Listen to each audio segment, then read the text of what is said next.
네, 안녕하세요. 허브경제TV 최호영입니다. 오늘 볼 종목은요, SK바이오팜이라는 종목입니다. 뇌전증 신약이죠. 새 임상, 그래서 소아 적응증 확대 추진을 한다라고 합니다. 7살, 2살이죠. 2살부터 17세까지 소아 청소년 대상으로 해서 엑스코프리 임상 3상 시험을 계획을 공개했습니다. 말 그대로 지금 좀 한정되어 있는 그 어떠한 그 공간을 좀 넓히겠다라는 부분이겠죠. 그러면서 최근에 또 뭐가 나왔죠? 이거 엑스코프리 세노바메이트의 다른 말이다 라고 좀 생각을 하시면 될 것 같고요. 중국이랑 뭐 일본, 한국 이런 데서도 임상 진행을 하고 있는 거죠. 얘네들이 지금 미국과 유럽에서는 진행이 되고 판매가 되고 있지만 아시아 쪽에서도 정상적으로 판매하기 위해서 임상을 또다시 진행을 하고 있는 거고요. 그것과 동시에 뇌전증 신약에 대해서 소아 적응증, 그러니까 나이가 어린 사람들 또는 조금 나이가 좀 있는 사람들, 이런 부분들, 청소년들, 소아들 이런 부분에 대해서도 약을 조금 더 팔 수 있게끔 임상 진행을 하겠다, 그런 내용입니다. 근데 이게 뭐 전혀 새로운 내용은 아니고요. 제가 일전에도 한번 언급을 해드렸던 내용이기 때문에 그 점 참고하시면 될 것 같고요. 소아 청소년 환자의 부분 발작 치료에 대해서 적응증을 추가하면서 신약 가치의 제고하려는 포석이다라고 보시면 될 것 같아요. 일단 임상정보 사이트에 따르면 SK바이오팜이 최근 엑스코프리, 그러니까 세노바메이트입니다. 글로벌 임상 3상 임상시험 계획에 신규 등록을 했는데요. 부분 발작 증상을 동반한 2살에서 17세 소아 청소년 환자를 대상으로 했던 안정성, 내약성 등을 살펴보기 위한 연구다라고 보시면 될 것 같습니다. 피험자가 140명을 모집한 다음에 연령대별로 4개 그룹을 나눠서 엑스코프리 정제와 현탄액을 증상 개선의 효과, 그 다음에 약동학적 특성 등을 평가하는 데 목적을 두겠다, 이런 식으로 좀 언급이 되어 있죠. 임상 참여 기간 중에 이상 반응 발생 건수를 주요 평가 변수로 설정을 했습니다.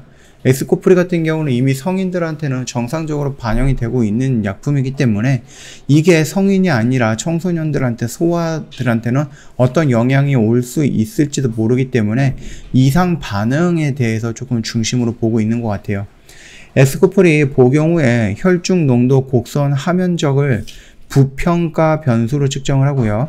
임상 참여 1일차와 15일차 제품 선호도, 척도로 쓰이는 5점 해도 및 스케일 평가를 진행할 예정이다라고 하는데 되게 어려운 말들입니다. 그냥 얘네들이 성인한테는 적용이 되어 있던 부분을 좀 나이 어린 사람들한테도 좀 적용을 하겠다, 그걸 위해서 안정성을 확인하기 위한 임상을 하겠다, 그 정도까지만 좀 간단하게 보면 될 것 같고요. 이게 2024년 9월까지 데이터를 취합하고요, 포함한 임상시험 관련 모든 일정을 종료하겠다라는 일정을 제시했습니다. 2024년이면 지금부터 약 3년 정도 필요한 시간이죠. 최근에 코로나 시국이라서 코로나 백신, 코로나 치료제, 코로나로 연결이 되었던 백신과 치료제 1년이면 후딱 만들곤 하잖아요. 근데 원래대로라면은 좀 시간이 오래 걸립니다. 당장에 코로나를 어떻게 대처할 수 있는 약이 없었기 때문에, 코로나를 막을 수 있는 백신과 치료제가 없었기 때문에 이 패스트트랙 긴급 사용 승인을 키워드로 해가지고 굉장히 빠르게 진행이 되는 건데, 평소에는 저번에도 말씀을 드렸듯이 1상에서 3상까지 가는데 10년까지 소요가 되는 경우도 있습니다. 예, 그렇기 때문에 이게 무조건 코로나 시대에 이렇게 진행이 되는데 왜 이거는 이렇게 오래 걸리지? 라고 생각을 하시면 안 됩니다. 참고하시면 될 것 같고요. 일단 엑스코프리에 대해서 설명이 나와 있는데, SK바이오팜이 독자 기술을 개발한 뇌전증 신약 세노바메이트의 미국 제품명입니다. SK바이오팜이 2019년도 11월에 FDA에서 부분 발작 증상을 호소하는 성인 뇌전증 치료제, 뇌전증 환자의 치료제로 시판 허가를 받았죠. 그리고 나서 유럽에서도 OK 사인이 나왔습니다. 올해 상반기 연결 재무제표 기준을 보면은 1623억 정도 누계 매출을 올렸는데요.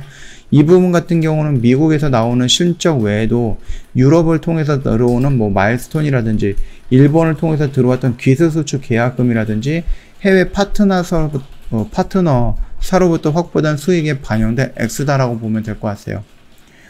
자, 일단은 미국에서는 이게 위탁 생산이 진행이 되는 거다 보니까 아무래도 마일스톤이라든지 그 물량에 대해서 로열티 부분이 꾸준하게 들어올 겁니다. 다만 유럽에서는 이제 막 시작을 했거든요. 독일에서 이제 막 시작을 했기 때문에 시간은 조금 걸릴 수 있다. 그리고 이 마일스톤이 아직까지 남아 있습니다. 한 3천억 이상 정도가 남아 있는데 이 3천억이 어떠한 형태로 들어올지는 모르겠습니다. 그러다 보니까 갑작스럽게 실적이 좋아진다라고 했을 때 이 마일스톤이 어떤 역할을 하는지 그것도 한번 지켜보면 될 것 같고요.